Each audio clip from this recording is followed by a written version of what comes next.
संभाजी महाराजांनी दक्षिण भारतातील मुघल आक्रमणांना रोखताना कोणते निर्णय घेतले जे शिवाजी महाराजांच्या धोरणांपेक्षा वेगळे होते?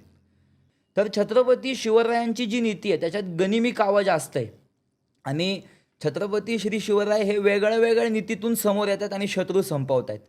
संभाजी महाराजांसमोर एकच नीती होती की त्यांनी आता कायम अटॅकिंग नेचरमध्ये येणं गरजेचं होतं. म्हणून शंभू छत्रपती कायम युद्ध लढताना खूप ॲग्रेशन आणि अटॅकिंग नेचरमध्ये कायम त्यांनी काम केलेले, पण ते बुद्धी स्थिर ठेवून बरं का. म्हणजे एखाद्याला राग आला आणि सगळंच विसरून गेला अशातलं नाहीये. बुद्धी स्थिर ठेवून संभाजी महाराजांनी जे अटॅकिंग नेचर जोपासलं ते जगाच्या वेगळे.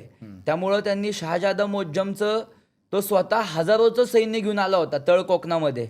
शंभू छत्रपतींनी इतक्या काय म्हणता येईल त्याला सुंदररित्या त्याचं सैन्य संपवलं आणि त्याला औरंगजेबाकडं फाटक्या कपड्यात जावं लागलं. की संभा म्हणजे आबाळ फाडतो वीज कडाडल्यासारखा कडाडतो. अगदी अगदी